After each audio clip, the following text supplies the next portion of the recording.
চন্দানীর সাতকাহনে আরও একটা নতুন ভিডিওতে তোমাদের সবাইকে স্বাগত বন্ধুরা। আজ আমরা সাহেলিরা আবার বেরিয়ে পড়েছি। এরকম আমাদের মাঝে মাঝেই দেখতে পাও, আমরা মাঝে মাঝেই কোথাও না কোথাও বেরিয়ে পড়ি, এটা আমাদের খেয়াল খুশি। আজ হঠাৎ আমাদের মনে হয়েছে আজকে খানিকটা সময় আমরা আমাদের মতো করে কাটাবো, তাই আমরা আজ বেরিয়ে পড়েছি।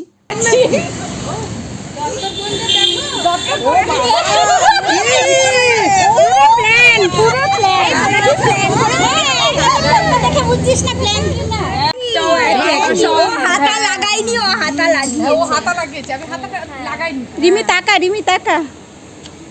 আমি আর লাগাইনি, লাগানো হয়নি, থাক, ঠিক আছে। বাবার সুমনা মনে হচ্ছে ছবি তুলতে, দেখ ফোন ধরেনি, কত সুইচ অফ হয়ে গেছে। ওরা দেখ তুইও এখানে আসবি, ওকে সরা ওইদিকে। তুই বাড়ি চলে যা।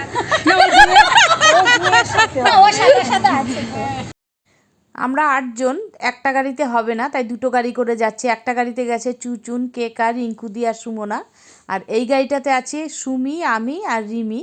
আর রাস্তার থেকে তুলে নেব জুইকে। আমরা জুইর বাড়ির সামনে প্রায় এসেই গেছি, এখন জুইকে তুলে নেব। চলো, জুই চলে এসেছে, জুইকে তুলে নিলাম। চলো তাহলে এবার যাওয়া যাক।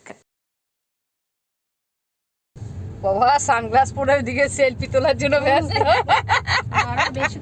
আমরা আজ কোথায় যাচ্ছি সেটা কিন্তু তোমাদের এখনও বলা হয়নি। আমরা আজ যাচ্ছি আলিপুর সেন্ট্রাল জেল পরিদর্শনে।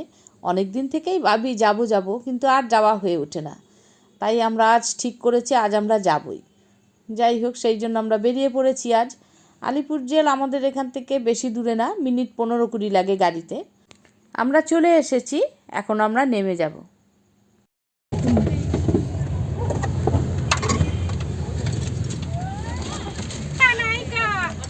পার্কিংটা দিতে হবে।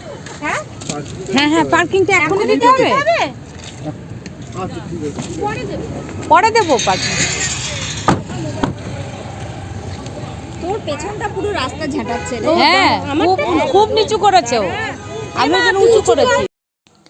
এখানে ভেতরে প্রবেশ করতে গেলে টিকিট কাটতে হয়। আমাদের জুই চলে গেছে টিকিট কাউন্টারে টিকিট কাটতে। জুই চলে এসেছে টিকিট নিয়ে। এখানকার প্রবেশ মূল্য হচ্ছে 30 টাকা। আমরা এখন ভেতরে ঢুকে গেলাম। ভেতরে যেতে যেতেই দেখতে পেলাম একটা দেয়ালে খুব সুন্দর করে কারারই লৌহ কপাট এই লেখাটা রয়েছে। দেখতে পেয়ে এটা একটু ভিডিও করে নিলাম।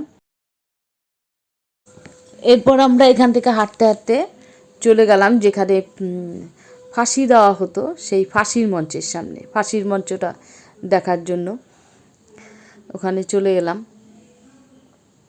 দাঁড়িয়ে দাঁড়িয়ে আমরা মঞ্চটা দেখছিলাম, কিভাবে ফাঁসি দেওয়া হতো এইখানটায়। আবার ফাঁসির মঞ্চের ঠিক পিছন দিকটাতেই যেখানে ফাঁসি দেওয়ার পর বডিটা বের করা হয়, সেই দিকটাও অনেকক্ষণ আমরা দাঁড়িয়ে দাঁড়িয়ে দেখলাম।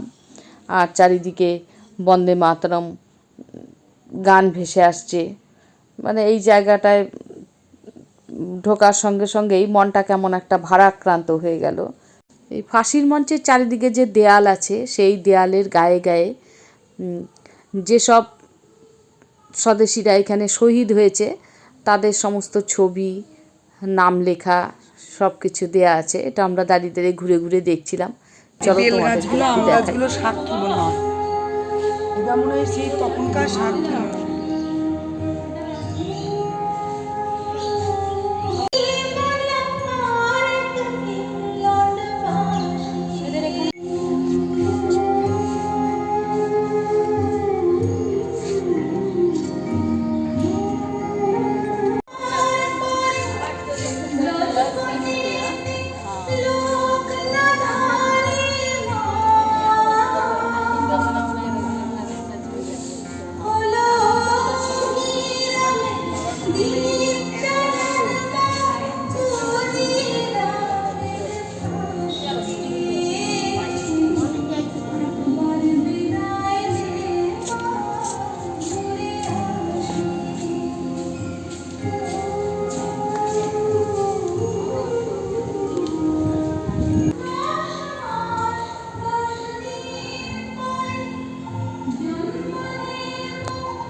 এরপর আমরা এই ফাঁসির মঞ্চের পাশের এই রুমটা গেলাম। এই রুমটাতে দেখো রাখা আছে যে বেঞ্চগুলো, এখানে বডিগুলোকে এনে রাখা হতো। আর এর পেছনেই অনেকগুলো জেল কুঠুরি আছে, সেগুলো আমরা ঘুরে ঘুরে খানিকক্ষণ দেখলাম।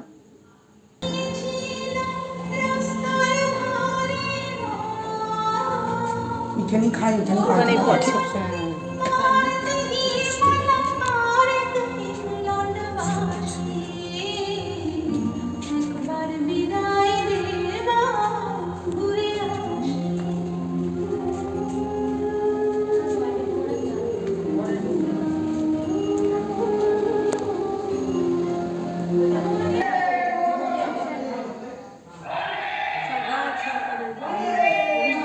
আমরা এরপর চলে এলাম আর একটা সেলে, যেখানে যতীন্দ্রমোহন সেনগুপ্ত, চিত্তরঞ্জন দাস, ডক্টর বিধানচন্দ্র রায়, নেতাজি সুভাষচন্দ্র বসু এনাদেরকে রাখা হয়েছিল সেই সেলগুলো দেখতে।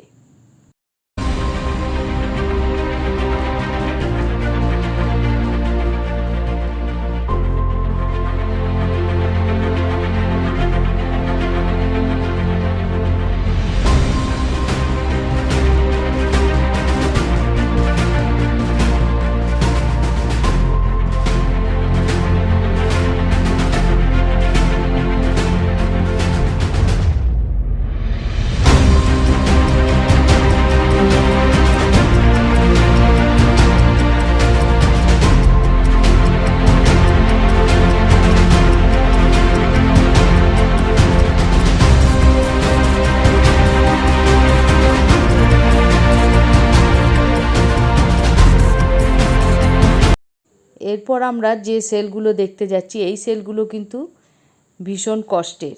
এই সেলগুলো ভীষণ ছোট ছোট। এখানে যেসব বন্দিরা থাকতো তাদের কিন্তু ভীষণ কষ্টে রাখা হতো।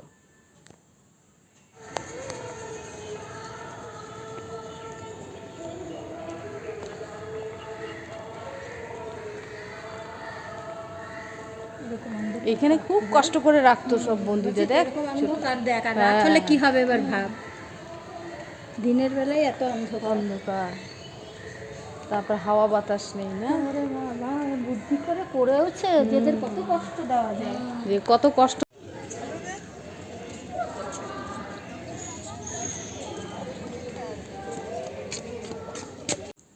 এখন আমরা চলে এসেছি পুলিশ মিউজিয়ামের ভেতরে। এই মিউজিয়ামে রাখা আছে স্বদেশীদের ব্যবহার করা সমস্ত পিস্তল, বোমার খোল, বিভিন্ন রকম বোমার খোল আর বিভিন্ন সাইজের পিস্তল, ছোট বড় অনেক রকম সাইজ।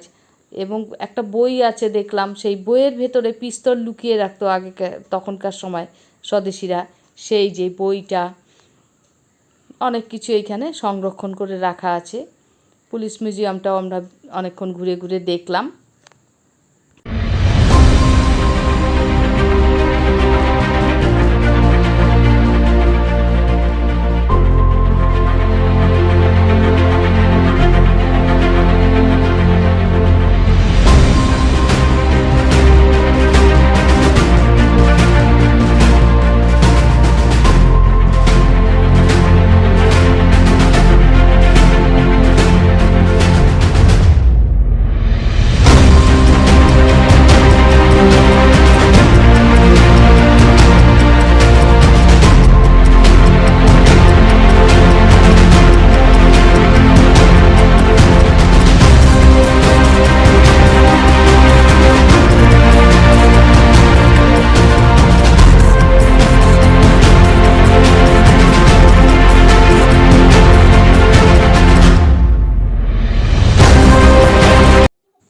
এখন আমরা যে সেলটার ভেতর এসেছি, এই সেলটাতে তখনকার সময় যেসব স্বদেশীদের দ্বীপান্তরে পাঠানো হতো, সেই দ্বীপান্তরে সেই সব স্বদেশীদের কীভাবে শাস্তি দেওয়া হতো, দ্বীপান্তরে তাদের দিয়ে কি করানো হতো, সেই সমস্ত কিছু এখানে কিছু মূর্তির দ্বারা প্রদর্শন করা আছে।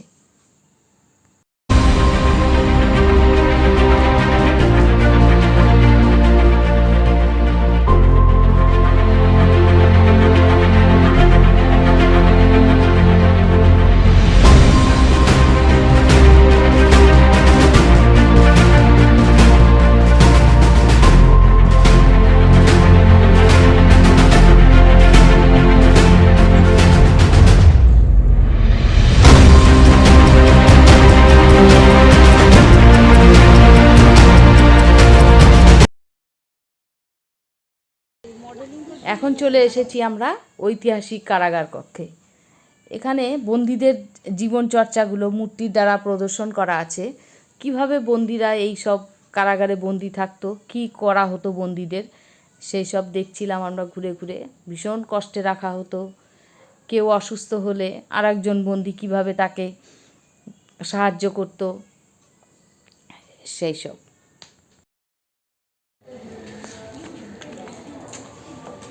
বন্ধুদের চুল কাটছে, তাও দাঁড়িয়ে আছে।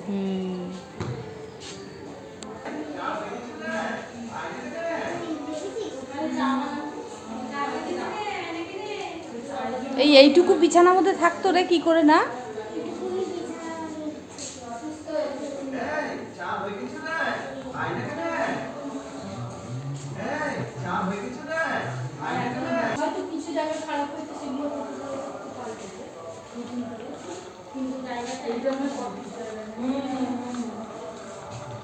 এই চা হয়ে গেছে রে, আয় না কেন?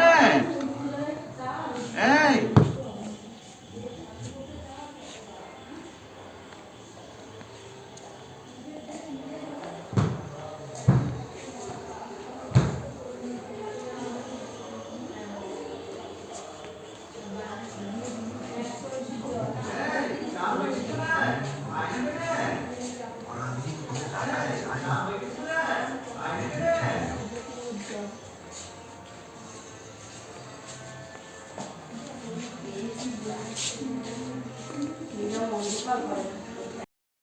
এখন আমরা চলে এসেছি কাজী নজরুল ইসলামকে যে কারাকক্ষে রাখা হয়েছিল সেই কক্ষের ভেতরে।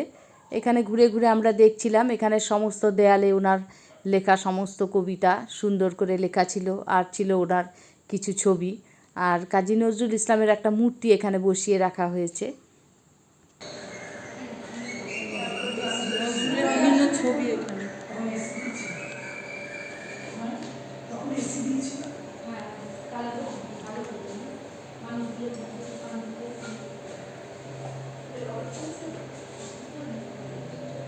আমাদের 6:30 তো, হ্যাঁ দেরি আছে, সবই 6:10। সন্ধ্যা 6টার সময় এখানে সব কিছু বন্ধ হয়ে যায়, বন্ধ করে দেওয়া হয়, আর দেখতে দেওয়া হয় না। তা সন্ধ্যা 6টা বেজে গেছে, ওই জন্য এখন সমস্ত কিছুই বন্ধ করে দেওয়া হচ্ছে, সবাইকে বের করে দিচ্ছে, বের হতে বলছে। আমাদেরও এখন বেরিয়ে যেতে হবে। এই দেখো যেতে যেতে, এইটা তোমাদের পুরো দেখাতে পারলাম না। এটা একটা সমস্ত আগেকার কয়েনগুলোকে এখানে সুন্দর করে রাখা আছে, কিন্তু এটা আমরা খুব ভালো করে দেখতে পেলাম না, কারণ এখন সব বন্ধ হয়ে যাবে, বেরিয়ে যেতে বলছে সবাইকে। আমরা কিন্তু এখানে ঢুকেছি 4টের সময়, কিন্তু তারপরেও আমরা পুরোটা কভার করতে পারিনি, পুরোটা আমাদের এখনও দেখা হয়নি। আর একদিন এসে আরও যে সব বাকি রইল সেই সব দেখতে হবে, আজকে আর হবে না, কারণ ওদের বন্ধ হয়ে গেছে। এখন আমরা চলে এসেছি ক্যাফেটেরিয়ার ভেতরে। এতক্ষণ হাঁটাহাঁটি ঘোরাঘুরি করে সবারই গলা শুকিয়ে গেছে, তাই এখানে বসে পড়লাম, একটু সবাই মিলে লস্যি খেলাম, লস্যি খেয়ে একটু গলাটা ভিজিয়ে নিলাম। এরপর এখানে একটা লাইট অ্যান্ড সাউন্ড একটা শো হয়, সেই শোটা আমরা দেখব, সেই জন্য আমরা এখানে এখন অপেক্ষা করব। সেই শোটা শুরু হবে সন্ধ্যে 6:30টার সময়। সন্ধ্যে 6:30 হয়ে গেছে, আমরা যেখানে শোটা হবে সেইখানে চলে এসেছি। এখানে লাইট অ্যান্ড সাউন্ড শোটা হবে, এই শোটাই একটা স্ক্রিন রাখা আছে চারিদিকে, এখানেই দেখানো হবে। আমরা সবাই বসে পড়লাম, একটু পরেই শোটা শুরু হয়ে যাবে। আর এই শোটার জন্য কিন্তু 100 টাকা করে টিকিট কাটতে হয়েছে আমাদের। इस अनुपम ध्वनि और प्रकाश शो में स्वागत करता है। करीब 100 वर्ष पहले निर्मित इस ऐतिहासिक परिसर में आप बैठे हैं। आपके सामने जो 4 इमारतें हैं, ये थे कैदियों के जेलखाने।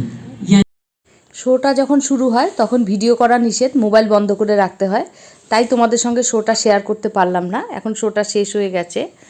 এই শোটা দেখে সত্যি মনটা ভরে গেল, অসাধারণ লাগলো শোটা দেখতে। বন্ধুরা, তোমরা যদি কেউ আলিপুর জেলে যারা এখনও আসোনি দেখতে, যদি আসো তারা কিন্তু অবশ্যই এই শোটা দেখবে। এই লাইট অ্যান্ড সাউন্ড মিউজিক শোটা দুটো ভাষায় হয়, একটা হিন্দি আর বাংলা। আমরা দেখলাম সন্ধ্যে 6:30টায় আজকে হিন্দি শোটা ছিল, আর এরপরে আছে সন্ধ্যে 7:30টায় বাংলা শো। যাই হোক, এখন আমরা চলে এসেছি, এখানে একটা কফি হাউস আছে, সেই কফি হাউসে। কফি হাউসে এসেছি অথচ কফি খেলাম না, এটা একটা অদ্ভুতই লাগছে, কিন্তু কিছু করার নেই। লস্যিটা খেয়েছি, বেশিক্ষণ হয়নি, তাই কফিটা খেতে ইচ্ছে করছিল না। শুধু সুমি আর রিঙ্কুদি ওরা দুজনেই একটু কফি খেলো, আর আমরা কেউই খেলাম না। তবে কফি না খেলে কি হবে, পেটে প্রত্যেকেরই আমাদের খিদে ছিল, কারণ আজকে দুপুরের খাবারটা আমরা খুব তাড়াতাড়ি খেয়েছি, আর আমরা বাড়ি থেকে বেরিয়েছি 3:30-র সময়। তারপর এত হাঁটাহাঁটি করলাম, খিদে তো পাবেই, খিদে পেয়ে গেছে, তাই আমরা খাবারে অর্ডার দিয়ে দিলাম চাউমিন, চিলি চিকেন আর ফিশ ফিঙ্গার। চলো খাবারটা এসে গেছে, খাবারটা খেয়ে নিই।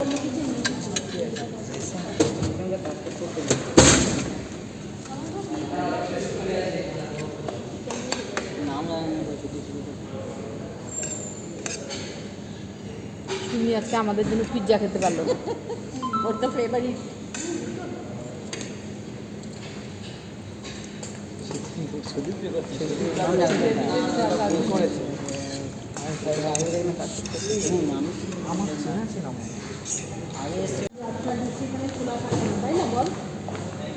তাই না?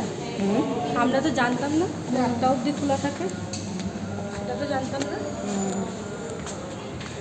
আরে এটা তো রিলেটেড ক্যাফে না? হ্যাঁ সেটা, এটা তো হ্যাঁ, ওই যে ওদের শোটা থাকে, যে ওই শোটার হিসেবে আর শোটা 7:30 আরম্ভ হয়েছে, যেটা ওটা 8:30 শেষ। এইটা তো স্টার্ট সব আমি একটু করেই নিয়েছি, আমরা তো অসুবিধা হচ্ছে।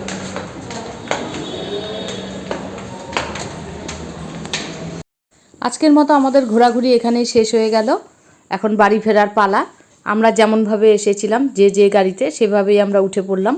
আমাদের গাড়িতে আমরা 4 জন, আমি, জুই, রিমি আর সুমি, আর একটা গাড়িতে ওরা 4 জন। আজকের আমাদের এই ভিডিওটা তোমাদের কেমন লাগলো? ভিডিওটা ভালো লাগলে অবশ্যই একটা লাইক কমেন্ট করতে ভুলো না।